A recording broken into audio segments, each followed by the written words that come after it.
भगवान की, पवन सुत हनुमान की, पवन सुत हनुमान की, सरयू मैया की, सरयू मैया की, भारत माता की, भारत माता की, कामाख्या माता की, कामाख्या माता की, जानकी माता की, जानकी माता की। नमः पार्वती पतिये हर हर।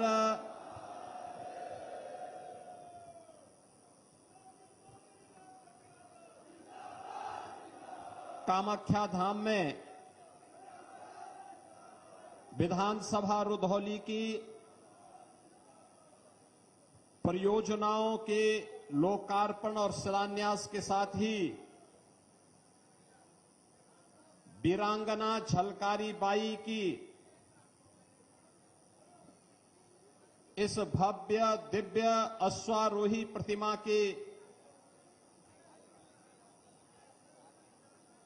अभी लोकार्पण कार्यक्रम में समारोह में उपस्थित जिला पंचायत की अध्यक्ष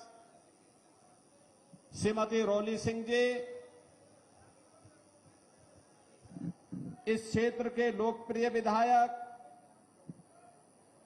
श्री रामचंद्र यादव जी, विधान परिषद सदस्य श्री हरिओम पांडे जी,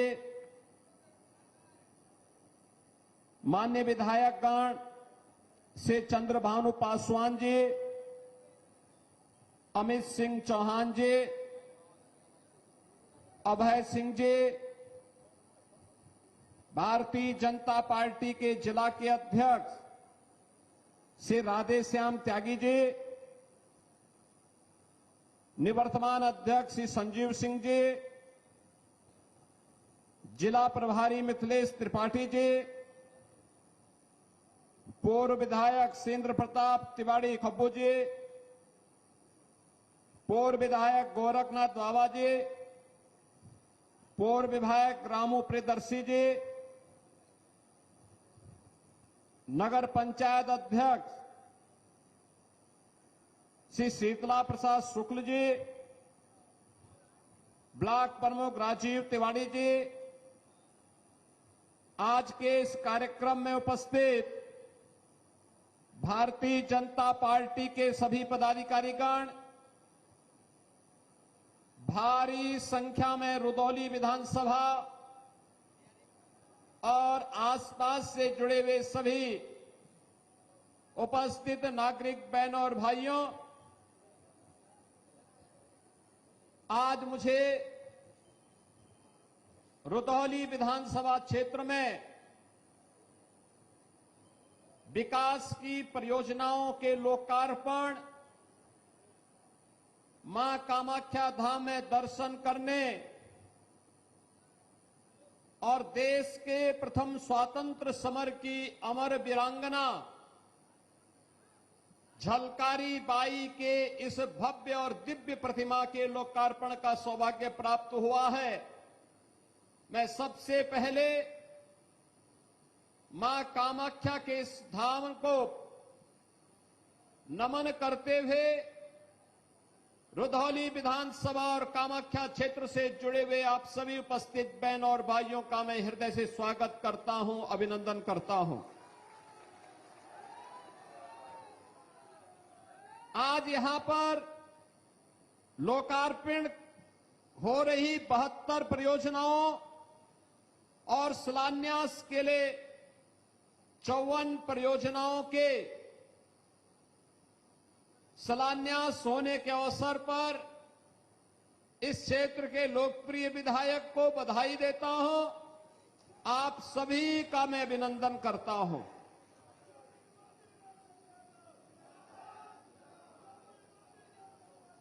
आज हम सब अपने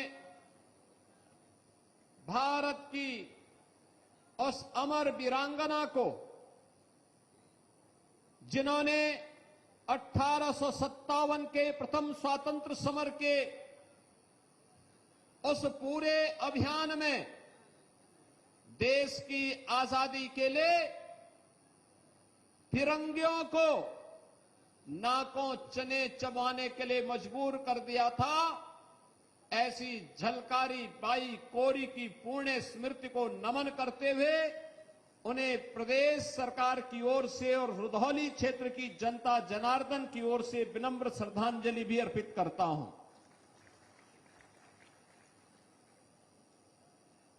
बहनों और भाइयों, राष्ट्र नायकों का सम्मान, वीर और वीरांगनाओं के प्रति श्रद्धा का भाव हमें राष्ट्रभक्ति की प्रेरणा प्रदान करता है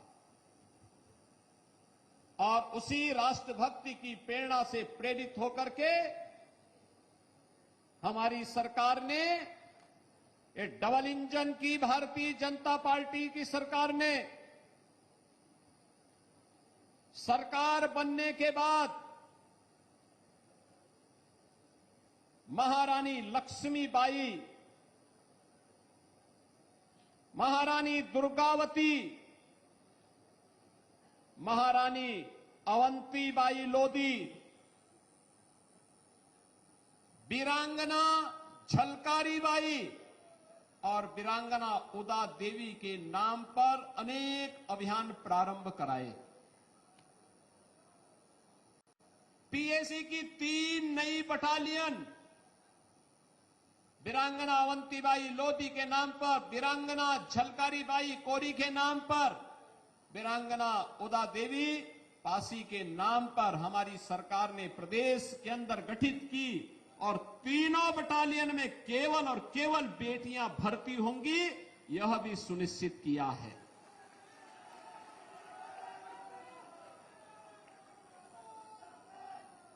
यह भी प्रदेश सरकार ने तय किया, जहां पर भी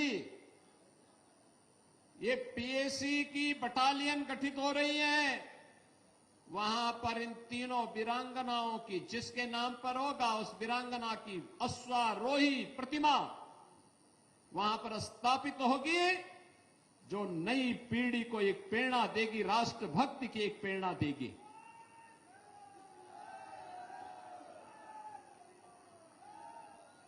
बहनों और भाइयों, आप याद करिए, देश की आजादी की इस लड़ाई में राष्ट्र नायकों ने, क्रांतिकारियों ने अपना सर्वस्व न्यौछावर करते हुए, राष्ट्र को सर्वोपरि रखते हुए देश की आजादी के लिए उस समय समर्पण भाव के साथ काम किया था। 1857 का समर आजादी के प्रथम स्वातंत्र समर के संघनाद के रूप में जाना जाता है। बैरकपुर में मंगल पांडे ने इसकी लौ जलाई। चिंगारी बैरकपुर बंगाल से निकल करके मेरठ में धन सिंह कोतवाल के नेतृत्व में आगे बढ़ता है। झांसी में इस झंडे को बुलंद किया था महारानी लक्ष्मीबाई ने। 1857 में उन्होंने अंग्रेजों को पीछे हटने के लिए मजबूर कर दिया। अलग बात है कि 1858 में धोखे से, कुछ लोगों के धोखे से महारानी लक्ष्मीबाई वीर गति को प्राप्त हुई, अन्यथा देश का इतिहास कुछ और होता। गोरखपुर में शहीद बंधु सिंह, उनका अपना एक अमर इतिहास है। देश के अंदर और उत्तर प्रदेश ने इस पूरी कार्यक्रम में बढ़ चढ़ करके भाग लिया। 1857 के बाद अंग्रेजों ने जिस कहरता के साथ क्रांतिकारियों के और भारत के युवाओं को दबाने का कुत्सित प्रयास किया था, उसे भारत का युवा उससे दबने वाला नहीं था। उसके लिए तो देश की आजादी ही सर्वोपरि थी। और देश की आजादी के लिए उसने कहीं चोरी, गोरखपुर में चोरी चोरा की घटना को अंजाम दिया, कहीं पर लखनऊ में काकोरी ट्रेन एक्शन की घटना को अंजाम दिया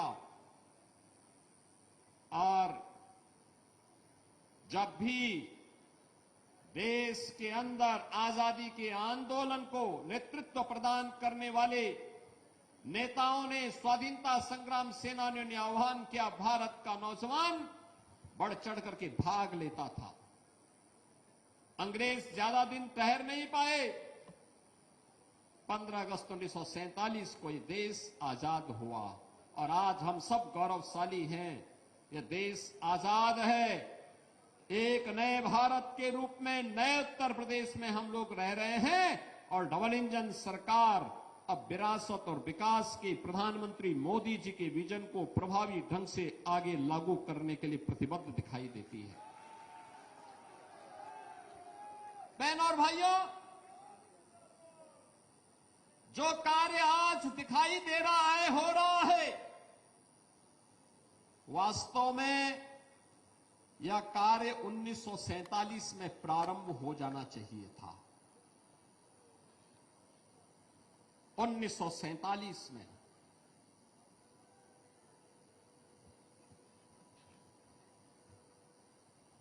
आज आप देख रहे होंगे प्रधानमंत्री मोदी जी ने देश की आजादी के अमृत महोत्सव कार्यक्रम के अवसर पर पूरे देशवासियों का आह्वान किया कि अगर भारत को विकसित भारत बनाना है तो इसके लिए हमें 25 वर्ष की एक बड़ी कार्य योजना को ध्यान में रख करके कार्य करना होगा। 25 वर्ष 2022 में मोदी जी ने कहा था। इसके लिए आत्मनिर्भर और विकसित भारत के निर्माण के लिए कार्य करना होगा, लगना होगा, एक एक व्यक्ति को कार्य करना होगा। इसके लिए उन्होंने क्या कहा? पंच प्रण का संकल्प हर एक भारतीय को लेने के लिए आह्वान किया था। 5 प्रण। पहले गुलामी की मानसिकता को समाप्त करना, विरासत का सम्मान करना।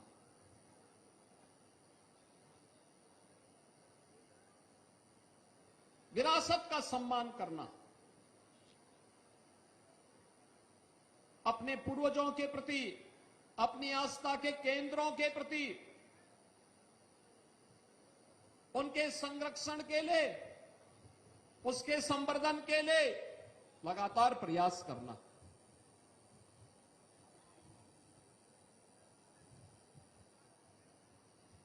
उसके मार्ग में जो बाधाएं हैं उनको दूर करना।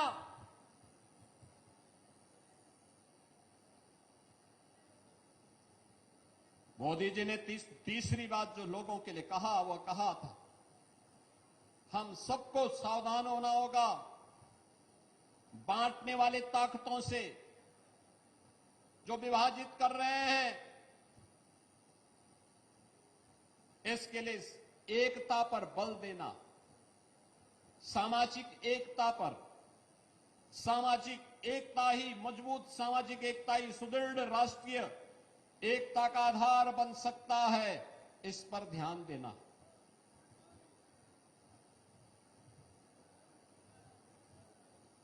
मोदी जी ने कहा कि हमें देश की सीमाओं की रक्षा करने वाले और देश के अंदर सुरक्षा का वातावरण बनने वाले वर्दीधारी फौज के जवानों को और उन शहीदों के प्रति जिन्होंने देश के लिए अपना सब कुछ बलिदान कर दिया है, उनके प्रति श्रद्धा का भाव और सम्मान का भाव हमारे मन में होना चाहिए। आज हम वीरांगना झलकारी बाई का स्मरण कर रहे हैं इसलिए क्योंकि इस वीरांगना ने देश के लिए अपने आप को बलिदान किया। हम अवंतीबाई लोधी का स्मरण कर रहे हैं इसलिए क्योंकि इस वीरांगना ने देश के लिए अपने आप को बलिदान किया था। हम वीरांगना उदा देवी पासी का इसलिए स्मरण कर रहे हैं क्योंकि इस वीरांगना ने देश के लिए अपने आप को समर्पित किया।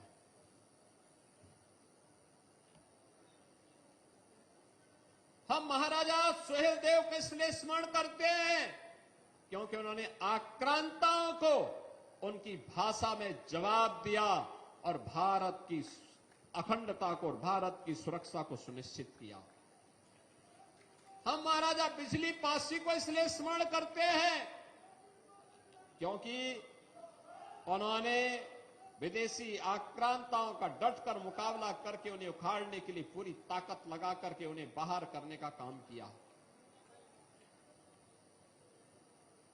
यही है अपने वीरों और वीरांगनाओं के प्रति, यूनिफॉर्मधारी फोर्स के प्रति सम्मान का भाव, श्रद्धा का भाव। हम चैन से सोते हैं तब जब हमारा सैनिक सीमाओं की रक्षा करता है, लगातार अपनी ड्यूटी का निर्वहन करता है, तब चैन की नींद हम सो पाते हैं, सुरक्षा के एक बेहतरीन वातावरण में विकास कर पाते हैं। और उसके लिए मोदी जी ने कहा कि यह कार्य हमें करना होगा। पांचवी बात जो उन्होंने कही वो कही थी, नागरिक कर्तव्य। जो जिस क्षेत्र में है वह अपने कर्तव्यों का निर्वहन करे, ईमानदारी पूर्वक निर्वहन करे। बहनों और भाइयों, हर व्यक्ति अगर अपने अपने क्षेत्र में अपने अपने दायित्वों का निर्वहन करने लग जाएगा, परिणाम आने में देर नहीं लगेगी। एक ग्राम प्रधान अपने ग्राम प्रधान के विकास के लिए, एक क्षेत्र पंचायत समिति का सदस्य अपने क्षेत्र पंचायत के विकास के लिए, एक जिला पंचायत अपने जिला पंचायत के लिए, एक नगर पालिका का पार्षद अपने वार्ड के लिए, चेयरमैन अपने नगर पंचायत के लिए, विधायक अपनी विधानसभा के लिए, सांसद अपने संसदीय क्षेत्र के लिए, एक शिक्षक अपने विद्यालय के लिए, एक छात्र अपने पाठ्यक्रम के लिए, एक व्यापारी विशुद्ध व्यापार के अपने कर्म को, एक अन्नदाता किसान अपने खेती बाड़ी को। ये सभी अलग अलग क्षेत्र का व्यक्ति जिस क्षेत्र में रहता है उस क्षेत्र में कार्य करने लग जाए, ईमानदारी पूर्वक कार्य करने लग जाए, परिणाम आने में देर नहीं लगेगी। हमने पिछले 9 वर्ष के अंदर प्रधानमंत्री मोदी जी के मार्गदर्शन में उत्तर प्रदेश में जो ये प्रगति की है, ये प्रगति उसी का परिणाम है, सामूहिकता का परिणाम है, सबके सामूहिक प्रयास का परिणाम है। आज उसके रिजल्ट दिखाई दे रहे हैं। जिस उत्तर प्रदेश को लोग आज से 10 वर्ष पहले बीमारू कहते थे, जिस उत्तर प्रदेश के नाम पर कोई पहचान नहीं थी, जहां के नौजवान को नौकरी नहीं मिलती थी, जिस उत्तर प्रदेश का अन्नदाता किसान आत्महत्या करने के लिए मजबूर होता था, जहां पर बेटी और व्यापारी सुरक्षित नहीं थी, उत्सव के पहले जिस उत्तर प्रदेश में उपद्रव हो जाता था, आज उत्तर प्रदेश अपनी शानदार यात्रा को लेकर के चल रहा है। अब देश के अंदर बीमारू राज्य नहीं, भारत की अर्थव्यवस्था का एक ब्रेक थ्रू बनकर के ग्रोथ इंजन के रूप में अपनी भूमिका का निर्वहन कर रहा है। अब यूपी के हमारे नौजवानों के सामने पहचान का संकट नहीं है, ये इसी पंचप्रण का परिणाम है और डबल इंजन सरकार का परिणाम है। इसका श्रेय आपको जाता है। आपने मोदी जी पर विश्वास किया, कमल के फूल पर आपने विश्वास किया। कमल के फूल का विश्वास आज आपको विकास के रूप में मिल रहा है,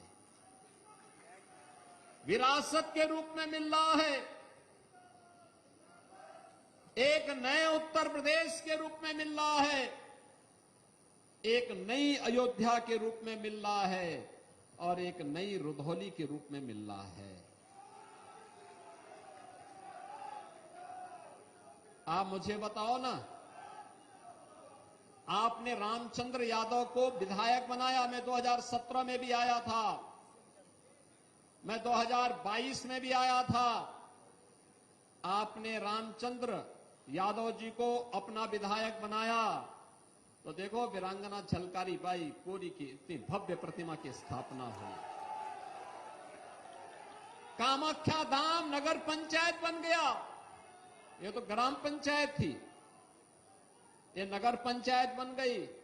शीतला प्रसाद शुक्ल जी हमारे अध्यक्ष भी बन गए यहां के।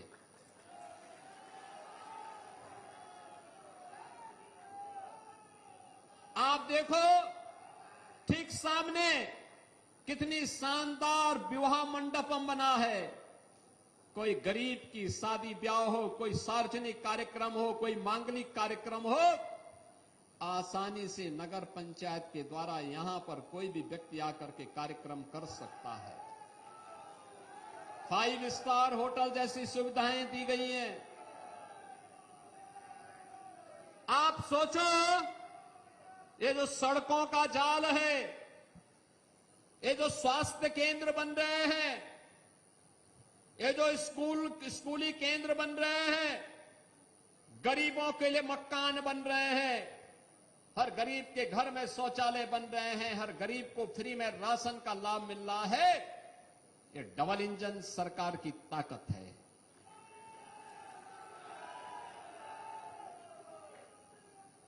जिन लोगों ने 2017 के पहले शासन किया था,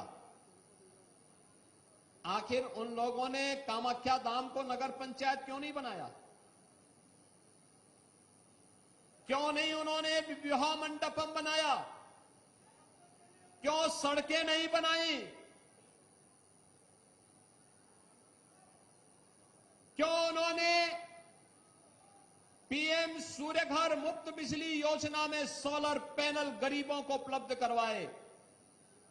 क्यों गरीब को तब राशन नहीं मिल पाता था? क्योंकि उन लोगों में संवेदना नहीं थी, इच्छा शक्ति भी नहीं थी, कर भी नहीं सकते थे। उनके लिए आपका कोई मायने नहीं, उनके लिए तो केवल अपना परिवार ही सब कुछ है। नौकरी मिलेगी तो उनके खानदान को, सुविधा मिलेगी उनके खानदान को, सारी सुविधाएं मिलेंगी उनको। वे वीरांगना झलकारी बाई की प्रतिमा क्यों लगाते? क्योंकि उनको तो कब्रिस्तान की बाउंड्री से ही फुर्सत नहीं था।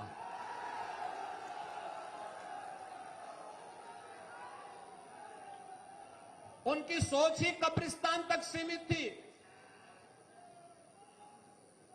वे वीरांगना झलकारी बाई की प्रतिमा कैसे लगा सकते थे? याद करिए 2017 के पहले जब मैं आया, मैंने यहां का उत्साह देखा। कितना उत्साह, कितनी स्फूर्ति, इतनी भीषण गर्मी में भी बाहर टेम्परेचर 45 डिग्री से ऊपर, और तब भी नौजवानों में हौसला है, उत्साह है। क्योंकि अब हम नए भारत के, नए उत्तर प्रदेश के वासी हैं। पहचान के संकट के लिए मोहताज नहीं। अब देश और दुनिया के अंदर जहां कहीं जाते हैं तो बहनों और भाइयों, अब हम अगर बोल दें कि यूपी के हैं, खुश, और आपने कह दिया कि अयोध्या के हैं, तो अगला व्यक्ति आपको गले से लपकने के लिए उतावला दिखाई देता है। इसी अयोध्या के नाम पर, हमारी पावन अयोध्या के नाम पर जय श्री राम का नारा लगाने पर ये लाठी गोली चलाते थे। इनके दोगले चरित्र को देखो। जो कांग्रेस अयोध्या में भगवान राम का मंदिर न बनने पाए, इसके लिए एड़ी चोटी लगाई थी। इसने पूरी ताकत लगा दी थी और इसने माननीय उच्चतम न्यायालय में शपथ दिया था बड़ी बेशर्मी के साथ में कि राम तो हुए ही नहीं। जिसने आपके सामने स्वयं पहचान का संकट खड़ा किया था, वह कांग्रेस आज अयोध्या पे बड़ी मचल रही है। बोल रही है राम भक्तों का अपमान हो गया। अरे तब क्या राम भक्तों का अपमान नहीं हो रहा था? जब आप कहते थे, सुप्रीम कोर्ट में आपके नेता एफिडेविट देते थे, इनकी सरकार बेशर्मी के साथ शपथ पत्र दाखिल करती थी, कहती थी राम हुए ही नहीं। भगवान राम, जगत नियंता राम, श्री राम के अस्तित्व पर प्रश्न खड़ा कर रही थी कांग्रेस, आज वो मचलती हुई दिखाई दे रही है। और समाजवादी पार्टी,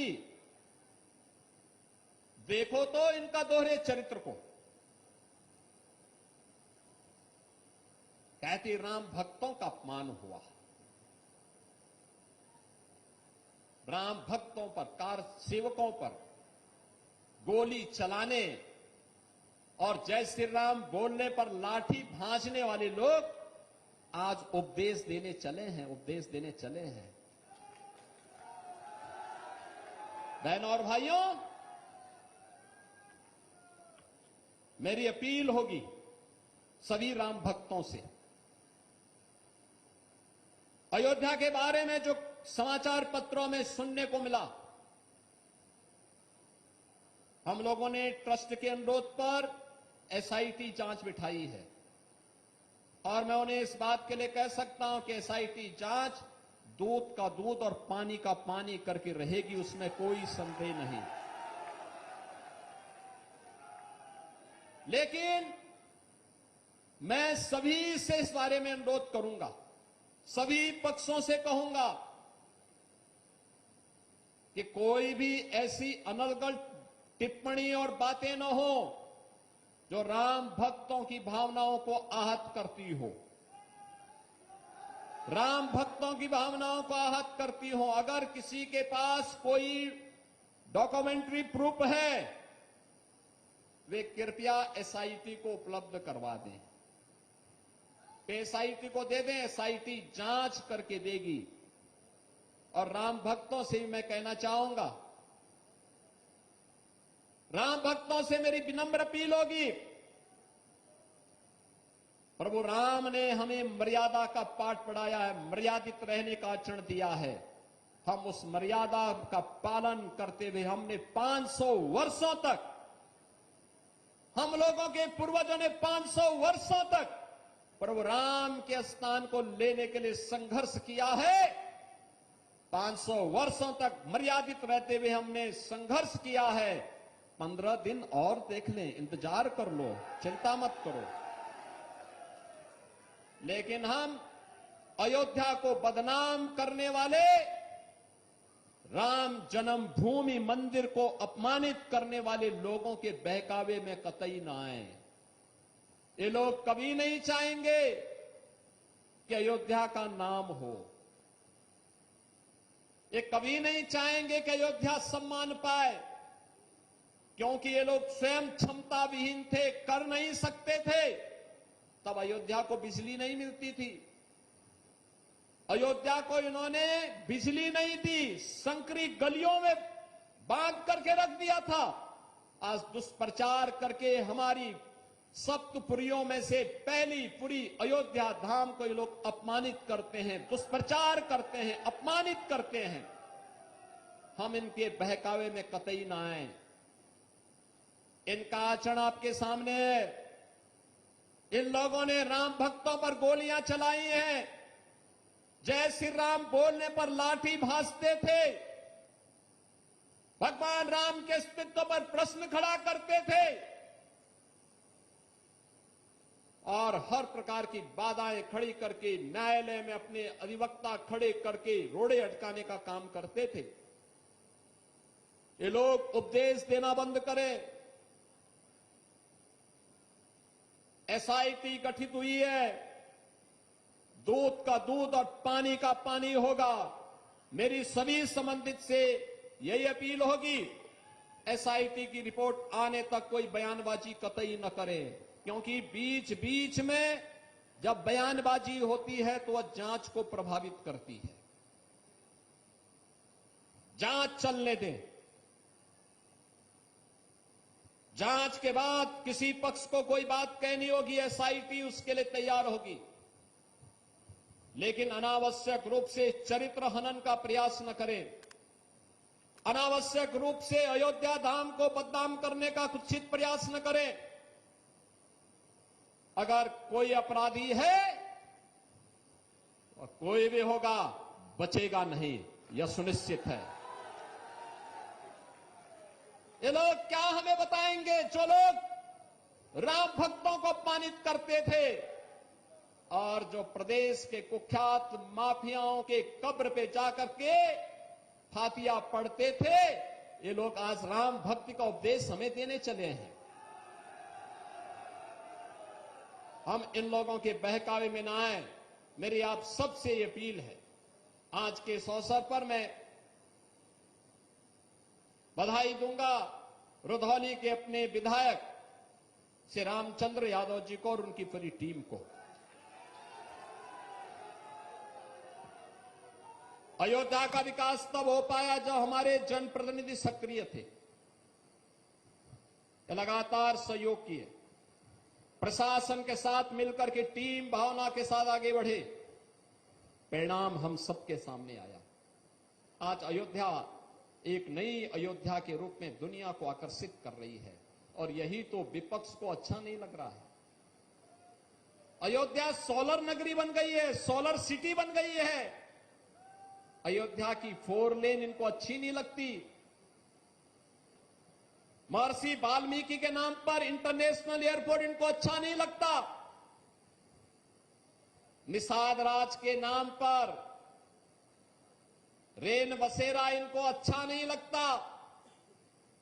माता सबरी के नाम पर भोजनालय, गरीबों को मिलने वाले और तीर्थयात्रियों को मिलने वाले भोजनालय इनको अच्छे नहीं लगते। मां सरयू के आंचल में बनी हुई राम जी की पेड़ी इनको अच्छी नहीं लगती। अब इनको पंचकोसी और 14 कोसी परिक्रमा के साथ ही 84 कोसी परिक्रमा का भव्य स्वरूप इनको अच्छा नहीं लगता है, क्योंकि ये तो राम विरोधी थे। ये लोग कैसे भगवान राम की पावन अयोध्या के इस भव्य स्वरूप को कैसे बर्दाश्त कर पाएंगे? ये लोग नहीं करेंगे। जिन लोगों ने अब तक अयोध्या में राम जन्मभूमि में दर्शन नहीं किया और जिन्होंने अपने विधायकों को भी अयोध्या धाम जाने से रोका, आपने देखा होगा रायबरेली ऊंचाहार के विधायक और वर्तमान में प्रदेश सरकार में मंत्री श्री मनोज पांडे जी ने जब समाजवादी पार्टी के विधायक के रूप में कहा कि अयोध्या में सभी विधायकों को दर्शन करने के लिए जाना चाहिए, हमने प्रस्ताव स्वीकार किया। अखिलेश यादव ने तुरंत रोक लगा दी, कहा नहीं अयोध्या में कोई दर्शन करने नहीं जाएगा, क्योंकि उनकी भक्ति राम पर नहीं थी, वे तो बाबर को मानने वाले लोग हैं, वो बाबर की पूजा करने वाले लोग हैं। कैसे? और उन्होंने मनोज पांडे को धिक्कार करके बाहर कर दिया। आज मनोज पांडे हमारी सरकार में मंत्री हैं, एक वरिष्ठ नेता के रूप में उन्होंने काम किया, लेकिन समाजवादी पार्टी ने उनका अपमान किया। प्रभु राम का स्मरण करने पर उनको वहां से दुत्कारने का काम किया था। आज वे प्रदेश सरकार में मंत्री के रूप में अपनी सेवाएं दे रहे हैं। बहनों और भाइयों, ये लोग कभी अयोध्या नहीं आए, अयोध्या से इनको परहेज है, लेकिन अयोध्या को बदनाम करने की नियति से ये लोग किस किस प्रकार का बाना उड़ेंगे, इसको देखते रहिए। और यही अपील करने के लिए आज मैं आपके पास आया हूं। आज यहां पर इतनी परियोजनाएं, 126 परियोजनाएं एक विधानसभा की, एक ही विधानसभा में 126 परियोजनाओं का हम लोकार्पण और शिलान्यास कर रहे हैं। और अभी तो अयोध्या की कार्य योजना और बनने जा रही है, उस कार्य योजना में रुधौली भी है। ये सभी परियोजनाएं आएंगी तो अयोध्या, रुधौली तो एकदम अयोध्या के नजदीक होने का लाभ तो ले ही रहा है। मां सरयू और मां यहां पे गोमती नदी के बीच में इतनी पवित्र स्थल, इन सब के विकास को एक नई ऊंचाई तक पहुंचाने का काम डबल इंजन सरकार करेगी। आप सबको मैं आश्वस्त करने के लिए आया हूं। लेकिन मैं इस बात को मानता हूं, हमारे सभी विधायकगण जो भी मेहनत कर पा रहे हैं, जो भी प्रयास करके ला पा रहे हैं, ये मेहनत उनकी है, लेकिन श्रेय आपको है, क्योंकि आपने उनको चुन करके भेजा है। और जब सही फैसला करते हैं तो परिणाम भी सही आता है, अच्छा काम का अच्छा नतीजा आ जाता है। और उसी अच्छे काम के नतीजे को ध्यान में रख करके हम सब आगे बढ़ेंगे, निरंतर आगे बढ़ेंगे। डबल इंजन सरकार इसी प्रतिबद्धता के साथ आप सबके लिए, आप सबका आह्वान करेगी कि हम सभी मिल करके डबल इंजन की भाजपा सरकार को और ताकत दें, जिससे वह आपको और आने वाली पीढ़ी के भविष्य को उज्जवल बनाने के लिए अपना प्राणपण से कार्य कर सके। इसी विश्वास के साथ मैं आज इन सभी परियोजनाओं को रुधौली की जनता जनार्दन को समर्पित करता हूं। आप सबके प्रति अपनी शुभकामनाएं देता हूं। और मैंने यहां मां कामाख्या के इस पवित्र धाम को देखा है, हमने महसूस किया यहां विकास होना चाहिए, धाम को स्वरूप अच्छा आना चाहिए। मैं विधायक जी से इसका प्रस्ताव मांगूंगा और प्रस्ताव को हम आगे बढ़ाएंगे। इस विश्वास के साथ आप सभी के प्रति मैं अपनी शुभकामनाएं देता हूं। मां कामाख्या से प्रार्थना करता हूं कि इस क्षेत्र में खुशहाली लाए, सुख और समृद्धि को आगे बढ़ाने में उनकी कृपा बनी रहे। इस विश्वास के साथ आप सबके प्रति मेरी मंगल में शुभकामनाएं हैं। धन्यवाद। जय हिंद, जय जय श्री राम। तो अयोध्या के रुधौली विधानसभा से मुख्यमंत्री योगी आदित्यनाथ को सुन रहे थे आप, जहां उन्होंने विपक्षी पार्टियों पर जमकर निशाना साधा। सीएम ने कहा कि कांग्रेस एसपी ने राम मंदिर का विरोध किया। आज कांग्रेस कह रही है कि राम भक्तों का अपमान हो गया। आज एसपी कांग्रेस मंच मचलते हुए यहां पर दिखाई दे रहे हैं। तो मुख्यमंत्री योगी आदित्यनाथ ने अयोध्या से क्षेत्र की जनता को संबोधित किया। 300 करोड़ से ज्यादा की परियोजनाओं की सौगात दी है रुधौली विधानसभा में। लेकिन दूसरी तरफ राम मंदिर चंदे में जो कथित गबन का यह मामला सामने आया, उसे लेकर अयोध्या की ही धरती से मुख्यमंत्री योगी आदित्यनाथ ने दो टूक कहा कि किसी के पास भी अगर सबूत हो तो एसआईटी को दे, लेकिन दोषी कोई भी हो बख्शा नहीं जाएगा। आपके मोबाइल पर तुरंत आएगी ब्रेकिंग न्यूज। स्क्रीन पर सबसे पहले दिखेगी बड़ी खबर। देश दुनिया की हर खबर एक जगह। अब आपके मोबाइल पर तुरंत फटाफट इंस्टॉल कीजिए न्यूज नेशन ऐप और रखिए खुद को अपडेट।